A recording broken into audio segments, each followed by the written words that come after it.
ವಿಜಯಪುರ ಜಿಲ್ಲೆಯ ಬಸವನ ಬಾಗೇವಾಡಿ BLA 2 ಕಾರ್ಯಾಗಾರ ಅಂಗಡಗೇರಿ ಮಠದಲ್ಲಿ ಶ್ರೀ ಪಾವಡ ಬಸವೇಶ್ವರ ದೇವಸ್ಥಾನದ ಸಭಾಭವನದಲ್ಲಿ ನಡೆದ ಸಭೆಯಲ್ಲಿ ಕಾರ್ಯಾಗಾರದಲ್ಲಿ ಭಾಗವಹಿಸಿದ ರಾಜ್ಯಸಭಾ ಅಧ್ಯಕ್ಷರಾದ ನಾರಾಯಣಸ ಕೆ ಭಾಂಡ್ಗೆ, ರಾಜ್ಯಸಭಾ ಸಂಸದರು ಅವರು, ಕಾರ್ಯಕ್ರಮದ ಬಿಜೆಪಿಯ ಜಿಲ್ಲಾ ಅಧ್ಯಕ್ಷರಾದ ಗುರಲಿಂಗಪ್ಪ ಅಂಗಡಿಯವರು, ಮಾಜಿ ಸಚಿವರು SK ಬೆಳ್ಳುಭಿಯವರ, ಮಾಜಿ ಜಿಲ್ಲಾ ಪಂಚಾಯಿತಿ ಸದಸ್ಯರಾದ ಸಂತೋಷ್ ನಾಯಕ್, ಆಲಮಟ್ಟಿ ಮಾಜಿ ಜಿಲ್ಲಾ ಪಂಚಾಯಿತಿ ಸದಸ್ಯರು ಶಿವಾನಂದ ಅಂಗಡಿ, ಚಂದ್ರಶೇಖರ ಕಾಖಂಡಕಿ, ಮಾಜಿ ತಾಲೂಕು ಪಂಚಾಯಿತಿ ಅಧ್ಯಕ್ಷರು ಕಲ್ಲು ಸೊನ್ನದ, ಇನ್ನು ಹಲವಾರು ಕಾರ್ಯಕರ್ತರು ಭಾಗವಹಿಸಿದ್ದರು.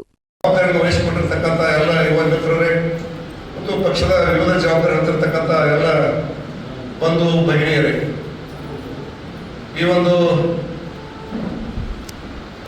BLA 2 ಅಂದ್ರೆ ಕೇವಲ ನಾವು ಸದ್ಯ MLAಗೆ ಹೋಗುವಂಥದ್ದಲ್ಲ. MLAಗೂ 2 ವರ್ಷ ಅದು ಬಂದ್ರೆ ಪ್ರಶ್ನೆ ಇಲ್ಲ. ಈಗ ತುರ್ತಾಗಿ ಬರ್ತಕ್ಕಂಥದ್ದು ಗ್ರಾಮ ಪಂಚಾಯತಿ, ಜಿಲ್ಲಾ ಪಂಚಾಯತಿ, ತಾಲೂಕು ಪಂಚಾಯತಿ. ಹೌದೌದು, ಇವು ಯಾವ ಚುನಾವಣೆ? ಅದು ಕಾರ್ಯಕರ್ತರ ಚುನಾವಣೆ.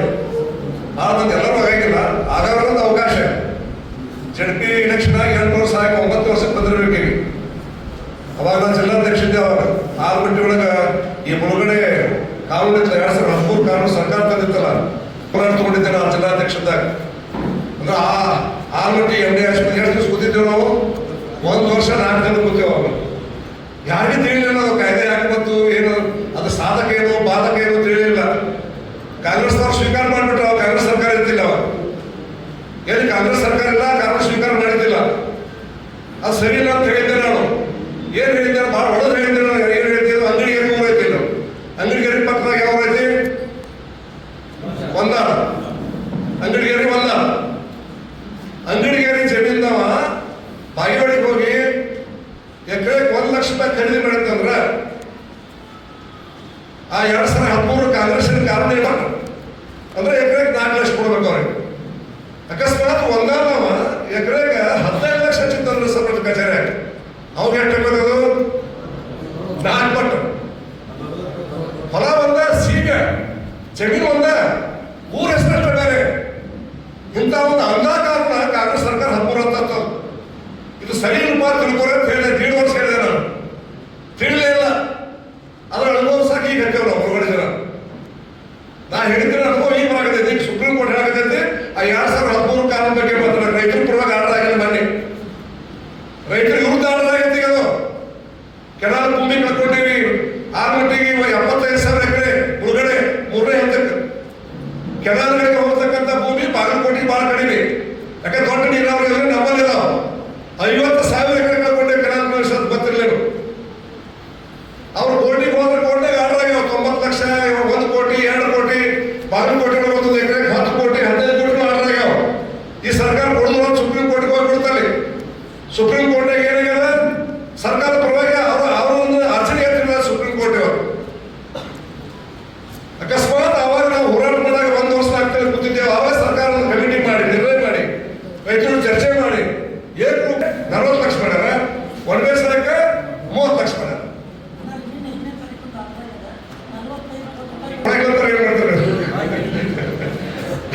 ಅದ್ರ ಕೆನಾಲ್ ಕಟ್ಟಗೈತಿ. ಅವ್ರು ಮಾಡಿದ ರೇಟ 25-30. ನೋಡ್ರಿಲ್ಲೇ ಇದು ಘೋಷಣೆ ಮಾಡ್ತಲ್ಲ. ಇದು ಸರ್ಕಾರ ಬಂದು ಘೋಷಣೆ ಮಾಡಿದ ರೇಟ್. ಇದು ಕೆನಾಲ್ ಭೂಮಿಗೆ ನೀರಾವರಿಗೆ 30 ಲಕ್ಷ, ಒಣಬೇಸಾಯಕ್ಕೆ 25 ಲಕ್ಷ. ಏನ್ ಪಾಪ ಮಾಡ್ಯಾರ?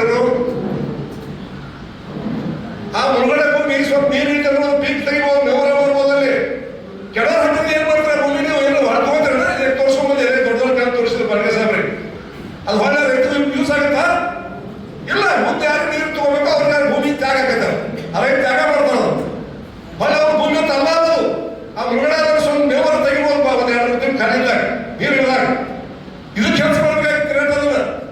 ಅದನ್ನು 3 ದಿವಸ ದಂಡೆ ಹಾಕಿದ್ರೆ ಬರಲಿಲ್ಲ.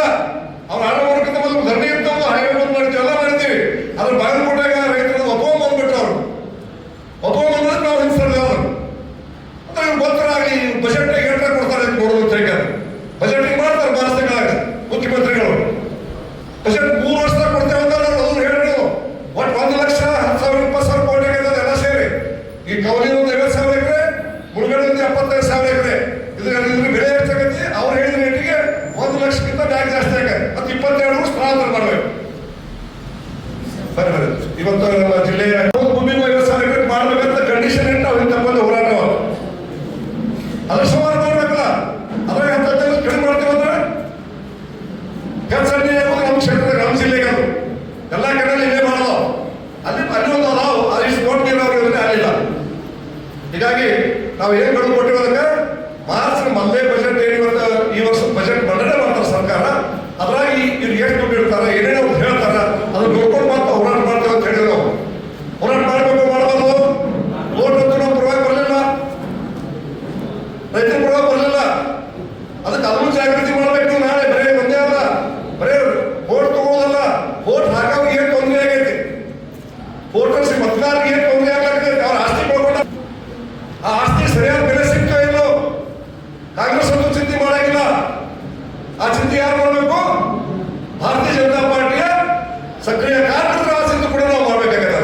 ಅದಕ್ಕೆ ಆ ಚಿಂತೆ ಕೂಡ ನಾವು ಮಾಡೋದು ತಗೋಬೇಕಾಗತ್ತೆ. ಎಲ್ಲ ಕೂಡ ನಮ್ಮ ಜ್ವಲಂತ ಸಮಸ್ಯೆ ಈ ಭಾಗದಾಗಿರ್ತಕ್ಕಂಥದ್ದು. ಹಾಗೆಯೇ ಈ ಮುಳುಗಡೆ ಸಂತ್ರಸ್ತರ ಊರುಗಳು, ಸಂತ್ರಸ್ತರು ನಮ್ಮಲ್ಲಿ ಸುಮಾರು ಒಂದು 20 ಊರು ಬರ್ತಾವ. ಇಲ್ಲಿ ನಮ್ಮ ಬಾಗಿಲು ಕ್ಷೇತ್ರ ಕೋಲಾರ ಸೇರಿ ಕೋಲಾರದ ಈ ಭಾಗ ಅಲ್ಲಿ ನಿವೇಶನಗಳ ದೊಡ್ಡ ಸಮಸ್ಯೆ ಇದೆ. ಅದು ಕೂಡ ಅದು ನಿನ್ನ ಕೋಲಾರ ಮುಸ್ಲಿಂ ಜನ ನಮ್ಮ ಜೊತೆ ಬಂದಿದ್ರು ಮಲ್ಲೇಶ್ ನಮ್ಮ ಈ ಜಿಲ್ಲಾ ಪಂಚಾಯತಿ ಅದೊಂದು ದೊಡ್ಡ ಇಶ್ಯೂ ಐತೆ ನಮ್ಮ ಕ್ಷೇತ್ರದಾಗ. ಇದು ಇಡೀ ಡ್ಯಾಮ್ನಾಗ ಐತಿ. ಅದ್ರ ಆ ಮುಂದೆ ನೋಡೋದು ಮೊದಲು ನಾವು ಬಾಗಿಲಿನ ಜಾಗೃತಿ ಮಾಡೋ ಸಂದೇಶ ಕೊಡೋದು. ಆ ನಿವೇಶನ ಸಿಗದೇ ಇರತಕ್ಕಂಥವ್ರದ್ದು ಕೂಡ ಒಂದು ಹೋರಾಟ ತಗೋಬೇಕಾಗಿದೆ. ಒಂದು ಕಾನೂನುಗಳಿಗೆ ಸರಿಯಾದ ಬೆಲೆ ಕೊಡುವಂಥದ್ದು, ಒಂದು ಮುಳುಗಡೆ ಪುನರ್ವಸತಿ ಕೇಂದ್ರಗಳಲ್ಲಿ ಇನ್ನೂ ಕೂಡ 2 ಕೊರತೆಗಳು ನಾವು ನಿವೇಶನ ಸೇರಿ ಇವು 2 ವಿಷಯಗಳನ್ನ ಮುಂದದ. ಅದಕ್ಕೆ ನೀವು ಬೇರೆ ಟೂ ಅದಿರಿ, ಯಾರ್ಯಾರು ಮುಳುಗಡೆ ಭಾಗದ ಹಳ್ಳಿಗಳು ಬರ್ತೀರಿ ಅದನ್ನು ನೀವೇ ನಿಮ್ಗೆ ನೀಡಿಸಿತ್ತು ಅಂತ ಅದು ಮಾಡುವಂಥದ್ದು. ಅದನ್ನ ಸೂಚನೆ ಕೊಡಬೇಕು. ಬರ್ಲಿಕ್ಕಂದ್ರೆ ಅವ್ರ ಬಗ್ಗೆ ನಾವೇ ತಲೆ ಕೆಡಿಸ್ಕೊಳಾಗಿಲ್ಲ, ಮತ್ತು ಅವರೇ ಹರ್ಕಂದ್ರೆ ನಾವೇ ತಲೆ ಕೆಡಿಸ್ಕೊಳ್ಬೇಕಲ್ಲ. ನೀವು ಹಸುವಾಗಿದ್ರೆ ಊಟದ ಬಗ್ಗೆ ಚಿಂತೆ ಮಾಡ್ಬೇಕಲ್ಲ. ನಾವು ಮನೆ ಬಗ್ಗೆ ಮಾಡೋದನ್ನ ಕೆಲಸ ವಿಷಯಗಳನ್ನ ಅವ್ರು ಮುಂದೆ ಹೇಳ್ರಿ, ಅವತ್ತಂದ್ರೆ ಆ ವಿಷಯ ತಗೊಳ್ಳೋಣ. ಆಮೇಲೆ ಈ ಭಾಗದಾಗ ಕೂಡ ನಿವೇಶನದ್ದು ಆಶ್ರಯ ಮನೆಗಳದ್ದು ಸಮಸ್ಯೆ ಇಟ್ಟು ಆ ವಿಷಯ ಭಾರತೀಯ ಜನತಾ ಪಾರ್ಟಿ ಅದು ತಗೋಬೇಕಾಗಿತ್ತು. ಯಾಕಂದ್ರೆ ನಮ್ಮ ದೇಶದ ಪ್ರಧಾನಮಂತ್ರಿಗಳು ಪ್ರತಿಯೊಬ್ಬರಿಗೂ ಯಾರು ಮನೆ ಇಲ್ಲ ಅವ್ರಿಗೆ ಮನೆ ಕೊಡ್ತೇವೆ ಅಂತಕ್ಕಂಥ ಮಾತು ಕೊಟ್ಟಾರ, ಮತ್ತೆ ಈ ಮನೆನೂ ಕೊಡಾಕತ್ತಾರೆ. ಒಂದು ಮನೆಗೆ ಎಷ್ಟು ಪ್ರಧಾನಮಂತ್ರಿ 1.20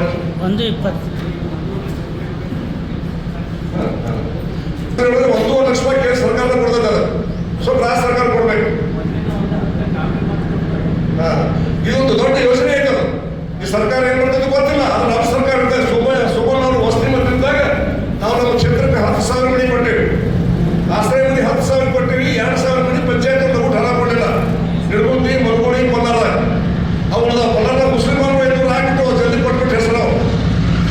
ಇದು 300 ಹಾಕ್ಬಿಟ್ಟು 2,000 ವಾಪಸ್ ಹೋಗ್ಯಾವ. 2,000 ಇಂಪ್ಲಿಮೆಂಟ್ ಆಗಿ ಹೊಳೆಗಳ ಹಾಗೆ ಮೂರು ಆಶ್ರಯ ನೆನಪೈತಿಲ್ಲ, ನೆನಪೈತಿ. ಒಂದೊಂದು ಊರಿಗೆ 8 ಮನೆ ನೀವಾಗ ಸಾಕಾಗಿ ಮನೆ ಕೊಟ್ಟೇವೆ ನಾವು. ಸುಮ್ಮನೆ ಅವ್ರದಾಗ 2,000 ಮನೆ ಕೊಟ್ಟೇವಿ. ಬಹುಶಃ ಸ್ವಾತಂತ್ರ್ಯಕ್ಕೆ 60 ವರ್ಷದಾಗ 2,000 ಮನೆ ಈ ಕ್ಷೇತ್ರಕ್ಕೆ ಎಂದೂ ಬಂದೇ ಇಲ್ಲ. ಸೋಮಣ್ಣವ್ರು ಯಾರು MLA ಬಿಡ್ತಾರೆ ಅಲ್ಲೇ ಕೊಟ್ಬಿಟ್ಟಾರ. ಅವರು ದೇವದುರ್ಗದ ನಮ್ಮ ಶಾಸಕ ಶಿವಾನಂದ ಶಿವನಗೌಡ 30,000 ಮನೆ ಕೊಟ್ಟರೆ ಮಾಡಿ ಸೋದರ ಪಾಪ ಏನು ಕೊಟ್ಟರು. 30,000 ಮನೆ ತಗೊಂಡ ನಮ್ಮ ಗೆಳೆಯನೇ ಅವನು ದಾಖಲೆ ಮನೆ. ಮುಂದಿನ ಸರ್ಕಾರ ನಮಗೆ ಬರೋದು ನಿಶ್ಚಿತ ಐತಿ. ಮತ್ತಂದ್ರೆ ಈಗ ನೀವು ಕೆಲಸ ತಗೊಂಡ್ಬಿಡ್ರಿ, ಅದನ್ನ ಪಟ್ಟಿ ಮಾಡಿರಿ. ಮೂರಾಗ ನಿರ್ದೇಶನ ಬಡವೆ ಯಾವ್ದಾರ ಸುಮ್ಮನೆ ಶ್ರೀಮಂತರು ಪಟ್ಟಿ ಮಾಡೋದಲ್ಲ. ಈ ಗ್ಯಾರಂಟಿ ಕೊಟ್ಟವ್ರದೆ ನಮಗೆ ನಾವೇ ಕಿಟಕಿ ನಿರ್ಣಯಗಳು ಕೊಡೋದಲ್ಲ. ಅವ್ರು ನಿಜವಾಗ್ಲೂ ಅವ್ರಿಗೆ ಮನೆ ಕಟ್ಟೋ ತಾಕತ್ ಇರಬಾರ್ದು. ಅವ್ರಿಗೆ ಅಂತ ಇದ್ದಂಥವ್ರು ನೀವು ಪಟ್ಟಿ ಮಾಡಿರುವಂತ ಅದು ನಮ್ಮ ಮುಂದಿನ ಯೋಜನೆ. ಅದು ಪ್ರಧಾನಮಂತ್ರಿಗಳ ಕನಸು ಏನೈತಿ ಎಲ್ಲರಿಗೂ ಮಳೆಯಬೇಕು ಅಂತಕ್ಕಂಥದ್ದು. ಅದನ್ನು ಕೂಡ ನಾವು ತಳಮಟ್ಟದಲ್ಲಿ ಕೂಡ ಹಳ್ಳಿಯಲ್ಲಿ ಕೂಡ ಎಲ್ಲರಿಗೂ ಕೂಡ ಸರ್ಕಾರಿ ಆಶ್ರಯ ಮನೆಗಳನ್ನು ಕೊಡ್ತಕ್ಕಂಥದ್ದು, ಪ್ರಧಾನಮಂತ್ರಿ ಆವಾಸ್ ಮನೆ ಕೊಡ್ತಕ್ಕಂಥ ಕೆಲಸವನ್ನು ಕೂಡ ಒಂದು ಕೆನಾಲಕ್ಕೆ ಬೆಲೆ ಕೊಡುವಂಥದ್ದು, ಭೂಮಿಗೆ ಒಂದು ಮುಳುಗಡೆ ಪ್ರದೇಶದ ನಿರಾಶ್ರಿತರಿಗೆ ಜಾಗ ಕೊಡುವಂಥದ್ದು, ಒಂದು ಉಳಿದ ಭಾಗದಲ್ಲಿ ಕೂಡ ಆಶ್ರಯ ಮನೆಗಳನ್ನು ಕೊಡುವಂಥದ್ದು ಕೂಡ ನಮ್ಮ ಮುಂದಿನ ಚುನಾವಣಾ ಪ್ರಣಾಳಿಕೆ ತಪ್ಪಿಲ್ಲ. ಬಾಗೇವಾಡಿ ಕ್ಷೇತ್ರ ನಾವು ಇನ್ನೊಂದು ಪ್ರಣಾಳಿಕೆಯು ಪಕ್ಷದ ಪ್ರಣಾಳಿಕೆ ಬೇರೆ ಬೇರೆ ಇರ್ತಾವೆ. ನಮ್ಮ ಲೋಕಲ್ ಬೇಕಾಗಿರ್ತಾವ ವಿಷಯಗಳೆಲ್ಲ ಇವು ಕೂಡ ನಾವು ನಮ್ಮ ಕಾರ್ಯಕರ್ತರು ನೆನಪಿಟ್ಕೋಬೇಕು. ಆ ಸಮಸ್ಯೆಗೆ ಯಾವತ್ತೂ ನಾವು ಸಿದ್ಧತೆ ಹೋರಾಟಕ್ಕೆ ಯಾವತ್ತೂ ಇನ್ನು ಸರಿಯಾಗಿಲ್ಲ. ನಮ್ಮ ಅಧ್ಯಕ್ಷರು ಎತ್ತಿರೋದಲ್ಲ. ಈ ವಿಷಯಗಳನ್ನು ತಗೊಂಡು ಅದು ಈ ಕ್ಷೇತ್ರದ ಶುರುವಾಗಿ ಒಂದು ಜಿಲ್ಲೆ ತುಂಬುವಾಗ ಅದು ಮಾಡೋಣ. ಹೀಗಾಗಿ ಇವತ್ತು BLA 2 ಇದ್ದಂಥವ್ರು ಭಾಳ ಸಂಖ್ಯೆಗಳು ಬಂದಿದ್ರು. ಇಷ್ಟೆಲ್ಲ ಕಡೆ ಕೊಟ್ಟಾರ. ಇನ್ನು ಒಟ್ಟು 231 ಬರಬೇಕಾಗಿತ್ತು. 231 ಇನ್ನೂ ಒಂದು 30 ಅಸ್ತವ್ಯಸ್ತ ಅದಾವು. ಕನಿಷ್ಠ 200 ಕಳೆದ ಆಗ್ಯಾವ. ಅಧ್ಯಕ್ಷ ಅವ್ರು ಏನು ಬರ್ತೀವಂತ ನಾವು ನಿನ್ನ ಒಟ್ಟು ಪಂಚಾಯತ್ ಸಂಪರ್ಕ ಮಾಡಿ ನಾವು ಬಿಟ್ಟಿಲ್ಲ.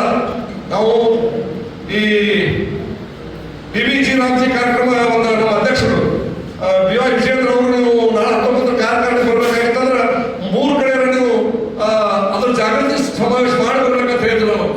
ನಮ್ಮಲ್ಲಿ 6 ಸಭಾಪತಿ ಬರ್ತಿದ್ದು 6 ನಿನ್ನ ಮಾಡಿ 3 ಮಾಡಿದ್ರೆ ನಿನ್ನ 3 ಮಾಡಿದ್ರೆ 6 ಮುಗಿಸ್ಬಿಟ್ಟೇವೆ ನಾವು. ಅದು ವರದಿ ಕೊಡಕ್ಕೆ ನಾವು ಬಾಕಿ ಇಟ್ಕೊಂಡು ಹೋಗವಲ್ಲ ಯಾವತ್ತು ಕೂಡ ಹೇಳಿದ ಕೆಲಸ ಮಾಡಿ ನಾವು ಮಾಡ್ಬೇಕಲ್ಲ ಮುಂದಾದ್ರು ಮತ್ತೆ ಯಾರು ಬಂದು ಮಾಡ್ತಾರೆ ಇಲ್ಲಿ BLA 2 ಮಾಡಕ್ಕೆ ಹೋಗ್ಬೇಕಾ ಮೀಟಿಂಗ್ ಅಂತ ಸಂಕಲ್ಪ ಮಾಡಿದ್ದೇವೆ. ಅದನ್ನು ಯಶಸ್ವಿ ಮಾಡಿದ್ರು. ಅದಕ್ಕೆ ಮೊದಲಾಗಿ ಬಂದಿರತಕ್ಕಂಥ ಎಲ್ಲ BLA 2ಗಳಿಗೆ ಕೂಡ ಕೋಟಿ ಕೋಟಿ ನಮನಗಳನ್ನು ಹೇಳಿ ಬಯಸ್ತಿದ್ದಾರೆ. ನೀವೇ ಆಧಾರ ಸ್ತಂಭ, ನೀವೇ ಆಧಾರ ಸ್ತಂಭ. ನಾವು ಯಾರು ಅಲ್ಲ. ಪಂಚಾಯತಿಂದ ZP DP ಗೆಲ್ಬೇಕಾದ್ರೆ ನೀವೇ ಆಧಾರ ಸ್ತಂಭ. ಅದಕ್ಕೆ ಪ್ರತಿ ಮತಗಳ ವಿಷಯವನ್ನು ವಾಜಪೇಯಿ ಅವರ ಅಧಿಕಾರದ ಒಂದು ಉದಾಹರಣೆ ಕೊಟ್ಟು ಹೇಳಿದ್ದಾರೆ ಬಾಳ್ಕೇಶಿ ಅವರು. ಅದೇ ತಂದೆ ಒಂದು ಉದಾಹರಣೆ ಹೇಳಿದ್ರು. 78ನೇ ಕೋಲಾರ ಪಂಚಾಯತಿ ಸ್ಪರ್ಧೆ ಮಾಡಿದ ಮಲ್ಲೆ ಎಲೆಕ್ಷನ್ ನಂದು 78ನೇ ಇಶ್ವ ಎಮರ್ಜೆನ್ಸಿ ವಾರ್ ಮೇಲೆ ಪಂಚಾಯತ್ ನಿಂತೇವೆ. ಅವಾಗ 4 ಮಂದಿ ಗುಂಪು ನಮ್ದು ವಾಡಿ ಒಬ್ರು 4 ವೋಟ್ ಹಾಕ್ಬೇಕು. ಅದ್ರಾಗ ಅಲ್ಪಸಂಖ್ಯಾತ ವೋಟ್ ಮಾಡಿದ್ರೆ ನಮ್ಮ ವಾರ್ಡ್ ಅವಾಗ ಒಂದು ಒಳ್ಳೆ ಆಸ್ಪತ್ರೆ ನಾವು ಗೊತ್ತಿರಲಿಲ್ಲ ನಮಗೆ. ಒಂದು ಒಳ್ಳೆ ಆಸ್ಪತ್ರೆ ಅವಾಗ ನೆಚ್ಚಿನ ಯಾವ್ದಂದ್ರೆ ಉದಯಿಸುವ ಸೂರ್ಯ ಹುಡ್ಕೊಂಡ ಆಚರಣೆ ಇರ್ತಾರೆ. ಒಂದು ಒಳ್ಳೆ ಆಸ್ಪತ್ರೆ ಇವತ್ತು ಇಲ್ಲಿ ಬಂದಿಲ್ಲ ರೀತಿಯ ಮತ್ತೆ ಇಲೆಕ್ಷನ್ ದೊಡ್ಡವಾದಾಗ ಸ್ವಲ್ಪ ನೆಡ್ಬೇಕು ಸಮುದ್ರದಾಗ ಆ ಪಂಚಾಯತಿ ಬಂದಾಗ ಒಂದೊಂದು ಓಟ್ ತುರ್ಸ್ ಮಾಡಾಕ ಅಕ್ಕವೇನು ಅನುಭವ ಮಾಡಿರ್ತೀವಲ್ಲ ಪಂಚಾಯತಿ ವರ್ಷ ಮಾಡ್ತೀವಿ ನೀವು 5 ವರ್ಷ ಈ ಆಗ್ಬೇಕು ಪಟ್ಟು ಹೊಡಿರ್ಬೇಕು ಸ್ವಚ್ಛ ಹೊಡಿರ್ಬೇಕು ಮತ್ತು ನಮ್ಮ ಪರವಾಗಿದ್ದಂತ ಹೆಚ್ಚಾಗಬೇಕು ಕಡಿಮೆ ಆಗ್ಬೇಕು ಹೆಚ್ಚಾಗಬೇಕು ಹೇಳ್ಬಿಟ್ರೆ ಆಗ್ಬಿಡ್ತಂದ್ರೆ ಹಂಗೆ ಆಗುದಿಲ್ಲ. ಅದು BLA 2 ನಮ್ಮ ರಾಷ್ಟ್ರೀಯ ಅಧ್ಯಕ್ಷರು ಸೂಚನೆ ಕೊಟ್ಟು ಅದ್ರ ಪದ್ಧತಿ ಅಳವಡಿಸ್ಯಾರ. ಕೆಲವು ರಾಜ್ಯದಾಗ ಸೋತಿದ್ದು ಬಿಹಾರದ ಬರಂಗಿಲ್ಲ ಬೇರೆ ಬರಂಗಿಲ್ಲ ಕಾಂಗ್ರೆಸ್ ಬರ್ತಾ ಹೋಗ್ತದೆ. ಸಮೀಕ್ಷೆಗಳು ಹೇಳ್ತಿದ್ದು ಮೊದಲು ಅಸರಾಣ ಸೈನ್ ಬಂದಾಗ ಸಮೀಕ್ಷೆಗಳು ನಮ್ಮ ಪರವಾಗಿ ಬಂದು ಅದು ಯಾವ ಕಾರಣದಲ್ಲಿ ಗೆಲ್ಲಕ್ಕೆ ಅಲ್ಲಿ BLA 2ಗಳು ಬೂತ್ ಸಮಿತಿ ಕಮಿಟಿ ಅವರು ಪಂಚರತ್ನಗಳು ಅವೆಲ್ಲ ಸೇರಿ BLA 1 ಇರ್ಬೋದು ಎಲ್ಲ ಸೇರಿ ಹಗಲು ರಾತ್ರಿ ಕೆಲಸ ಮಾಡಿ ತಿಳ್ಕೊಂಡ ಸೋಲಿದ್ದಕ್ಕೆ ಹೋಗ್ತಕ್ಕಂಥ ನಮ್ಮ ಯುದ್ಧ ಗೆಲ್ಲುವುದಕ್ಕೆ ಹೋಗ ಕಾರಣ ಯಾರು ಅಂತ ಹೇಳಿದ್ರೆ ನಿಮ್ಮಂತ ಎಲ್ಲ BLA 2 ಕಾರ್ಯಕರ್ತರೆ ಕಾರಣ ಅಂತಕ್ಕಂಥ ಅದಕ್ಕಾಗಿ ಸೆಪರೇಟ್ ಆಗಿ ಕರೀತಾರೆ ಮೀಟಿಂಗ್. ಇವತ್ತು ಆ ಕುರ್ಚಿಗೆ ನಂಬರ್ ಹಾಕಂತಾರ ಯಾವ ಬರ್ಲಿಕ್ಕೆ ಖಾಲಿ ಇಲ್ಲ ಅಂತಾರ ಅವ್ರು ಬ್ಯಾಂಕ್ ದಿಲ್ಲಿಯಿಂದ ಅಂತ ಬರ್ತಾರೆ ಕಳ್ಸಂತಾರ ಅವರು. ಸುಮ್ಮನೆ ಯಾರು ಕರ್ಕೊಂಡು ತುಂಬಿದ ಇದು ಬ್ಯಾಡ ಅಂತ ಹೇಳ ಅವರು ಇದು ಸೂಚನೆ ಕೊಟ್ಟಾರ ಅವರು. ಸುಮ್ಮನೆ ಯಾರನ್ನ ಕರ್ಕೊಂಡು ಕುರ್ಚಿ ತುಂಬಿಸಿ ಕೊಟ್ಟು ತೆಗೆದಲ್ಲ ಅದಕ್ಕೆ ಶಿವ ಕೊಟ್ಟು ತೆಗೆದಿಲ್ಲ ಕಾರ್ಯದ ಕಾರ್ಯ ಬರಲ್ಲ ಅಂತ ಹೇಳಿದಾರೆ. ಇನ್ನೊಂದು ಮೀಟಿಂಗ್ ಬಂದು ಫುಲ್ ಮಾಡೋದು ಹಣ ಮಾಡಲ್ಲ ಇದು ಬಹಳ ಅಸಾಧ್ಯ ಇದೆ. ಗೊತ್ತಿಲ್ಲ ಪಾಪ ಕೆಲವು ಮಂದಿಗೆ ಇಲ್ಲೇ ಭಾಳ ಮಂದಿ ಗೊತ್ತಿಲ್ಲ ಇದು ಫಸ್ಟ್ ಮೀಟಿಂಗ್ ಬಂದಿಲ್ಲ ಅಂತ ಹೇಳಿದ್ರಿ ಮಾಡೋದು ಟೈಮ್ ಐತವ. ಆದ್ರೆ ಶುರು ಮಾಡ್ಯಾರ ಶಿವರಾತ್ರಿ ಹಬ್ಬ ಶುರು ಮಾಡ್ಯಾರ. ಪರಮೇಶ್ವರನ ಹಬ್ಬ ಬಹಳ ಶ್ರೇಷ್ಠವಾಗಿರ್ತಕ್ಕಂಥ ದೇವರು. ಈಗ ಶುರು ಮಾಡಿದ್ದೇವೆ.